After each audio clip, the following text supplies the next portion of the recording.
Welcome to this conversation, Old Western Culture, the Rise of England. I'm Peter Leithart, and I'm here with Wes Callihan, and we're discussing John Milton's Paradise Lost. It seems, if you take a kind of bird's eye view of English literature, it seems like we're looking at the very last of the great epics in English literature when we're looking at Paradise Lost. The two things that occur to me, one is that in fact the case? Or are there forgotten epics by some obscure, no doubt, woman poet that we have just ignored? Or if it is the case, how do we account for that? What happened to epic poetry after being the highest literary achievement for millennia? Why does it suddenly fade out, if it did? Yeah, it's a great question, interesting speculation because for millennia that was the last stage in the poetic craft. You start with lyric poetry, you move on to narrative, and so on. Eventually, wind up you write the great epic, and it would be it seems to me, at least on the surface, it would be hard to say that that's continued to be the case in the literary world. I mean, it looks like novels sort of took over epic poetry.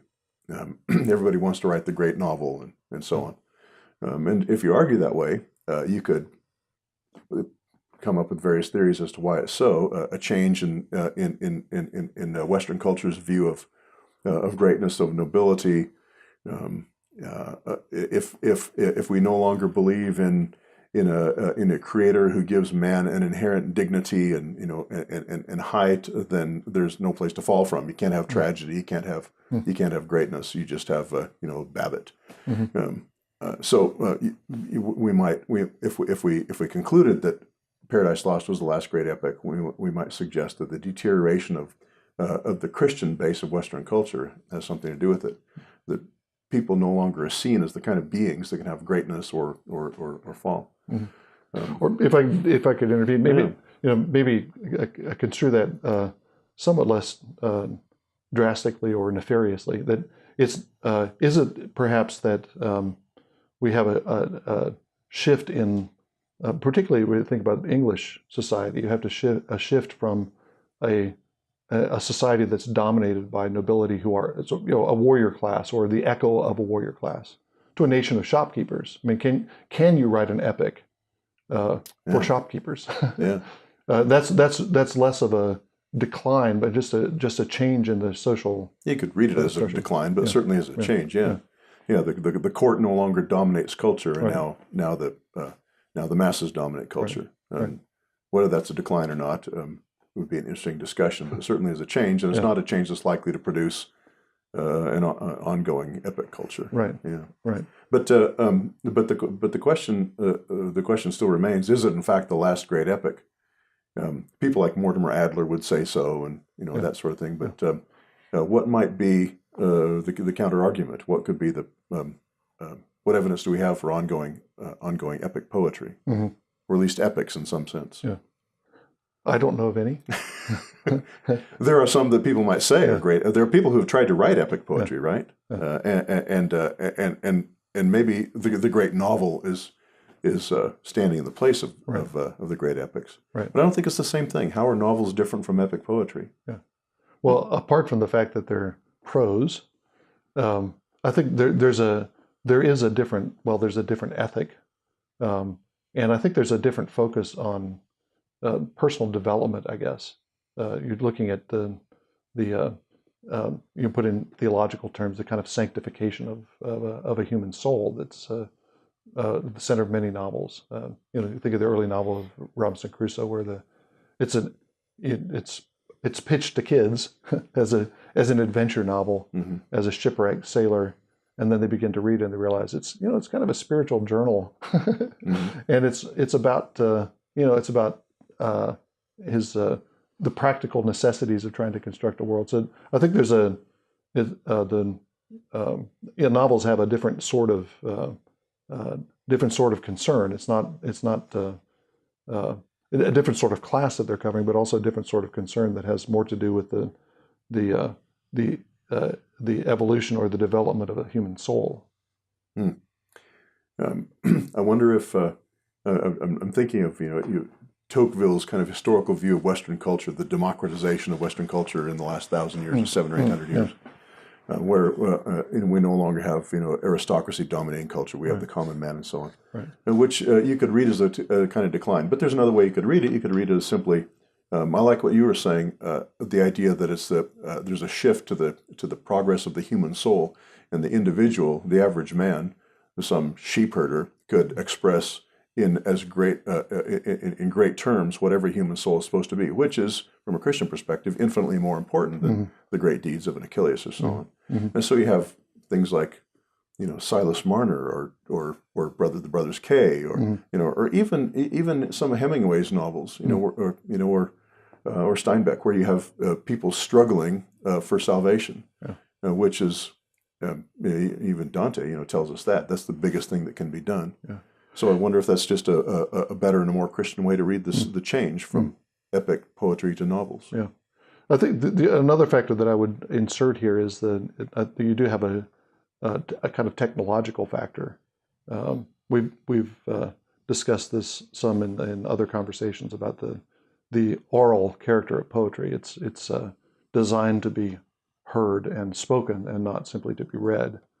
And in a culture that's oral, where people learn things from speakers, poetry has a kind of status that it's hard. It would be hard to maintain, it would seem, in a culture where people are mostly getting their reading newspapers and silently reading.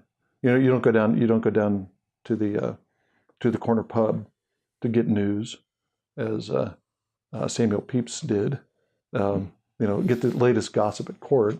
You just pick up a newspaper and you read it by yourself silently, and that kind of a reading experience, that kind of linguistic experience, is not conducive to what poetry is trying to achieve.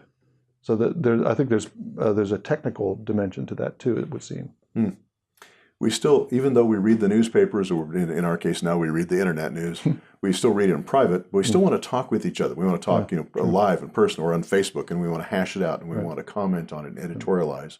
So there's still that desire to do things socially and publicly, or orally and orally, and engage with each other in community. So there's still we're still dragging along with us, which makes it sound bad, and I don't mean it that way, but bringing with us this tradition of the public setting, of the communal, communal dealing with news, or more than just news, but the things that are important. So I wonder if we still come back to the question: is epic poetry still being done? Was Paradise Lost the last great epic? I can't really think of. I can think of. We can come up with not just great works of literature since then, but even attempts at epic poetry. But none of them have been popular. None of them have made splashes in the world. And you can look at fairly recent novels that people say, yeah, that's great. You can look at a Steinbeck or The Lord of the Rings or something by Lewis and say, this is great. And there's huge acclaim, but I can't think of anything since Paradise Lost in terms of epic poetry that has that kind of widespread popularity. In Milton's case, he's obviously self-consciously part of an epic poetic tradition. He's trying to imitate and fulfill. Is already for Milton is already a kind of quixotic venture that he would embark. He tried to do this. What are his intentions in doing that? Is it trying to revive something that's already seems to be on its way out, or is it still a strong tradition in Milton's age? Yeah, I don't know. You see that same sort of thing in terms of the content in the poem. He's got this Ptolemaic geocentric solar system, as the imaginative background for what's going on, and yet he was familiar with the scientific discussions of the last century, and knew full well the arguments for the heliocentric theory of the solar system. But he doesn't put that in there because he knows that probably the general population that reads his poetry is not up on the scientific arguments. So he's bringing with him something that's becoming obsolete, but it works in the context of poetry. Less so for Dante, but for Milton, that the universe he depicts imaginatively is not the universe he himself may have believed, and certainly not educated people, but the common people still did. So he might have been doing that I don't know if I'm reading too much into what you said, but he might be doing the same sort of thing with epic poetry. He's still clinging to a style that the culture has some sort of capital, of the epic poetry, the feeling for epic poetry, but it's going the way of the dodo. I don't know. Yeah. Was Milton Paradise Lost widely read and admired at the time that it was first produced and published? That I don't know. There are people like I think of Spencer in the previous century. By the time he died, he's already being called the Prince of Poets in his time. Mm-hmm. I don't know if that was true of Milton. I think that he was quite popular and well received, but I don't know how widespread it was. That would be significant. I mean, we could look at our own time and say, has there anybody in the last century written epic poetry? Well, people have tried.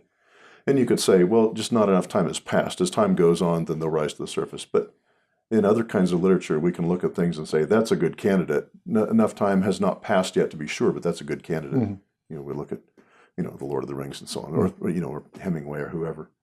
I don't see anything like that in the last several centuries in terms of poetry. Yeah. So, in your view, what's lost in that, in the fact that we haven't had an epic poet?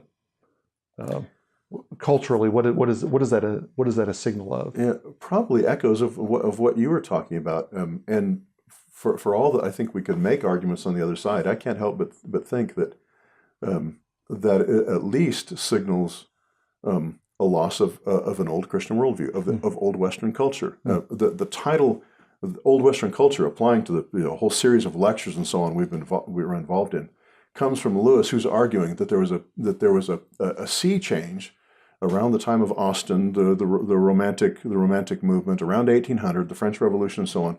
A sea change on an unimaginable scale from a common cultural consensus that had obtained from Homer and probably before him, up until the 1700s, and since that time, there are things that have been lost that we can't even grasp. We've lost so much of it. Mm-hmm. So Old Western culture was something that pagan and Christian alike shared in, that everybody shared in and understood, and it included things like Lewis mentions things like ritual and sacrament and symbol and so on, things that everybody understood and had in common, with a lot of variation, but things that by and large have been lost in the last 150 or 200 years.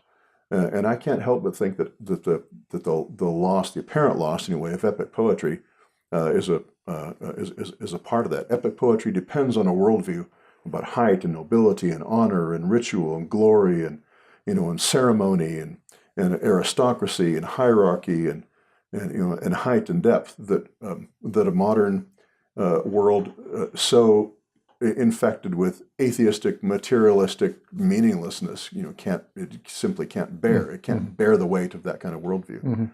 It can't produce the kind of literature that depends on that old worldview. So I think anyway that it's the failure of old Western culture, and you can see witness to that failure in all kinds of writings. Conservative political philosophers and Christians like Lewis and Chesterton and Tolkien and those guys, the things that they have to say about industrialism and democracy and the rise of scientism, not science, but scientism.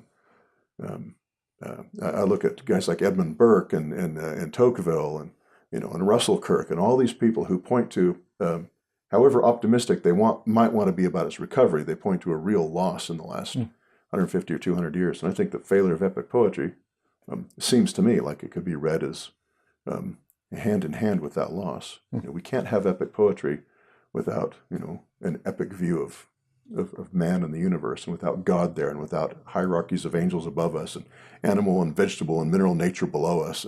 We just can't. That old Elizabethan chain of being is gone. The hierarchies are gone.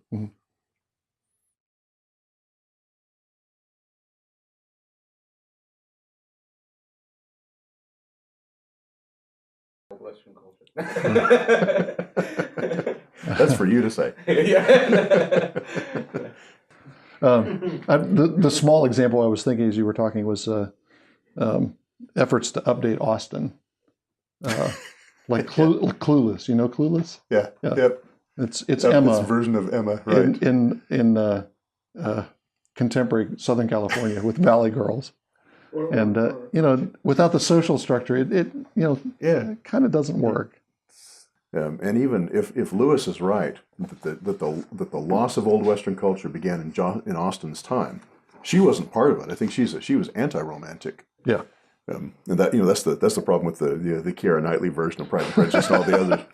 They turned into a romantic novel. However faithful to the plot, they turned into a romantic novel. Jane Austen was not part of the romantic, but she's an anti-romantic. She still holds to the old social structures and customs, and however irritating they are, they're part of what we have to live in. But she did have the scene at the end of Pride and Prejudice where Elizabeth is out in a misty morning in her nightgown, and Darcy comes out in his dressing coat out onto the misty. You don't remember that at the end of Pride and Prejudice? I don't remember that part. Nor do you remember the part where he plunges into the lake and comes up all dripping and hunky. I just can't remember that part. I thought hunky was an Austen word.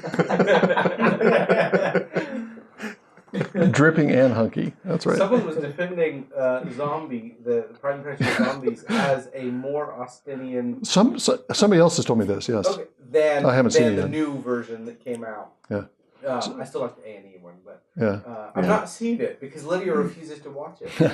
Good for her. Somebody who's an Austen fan said that they thought the Pride and Prejudice and Zombies captured, with the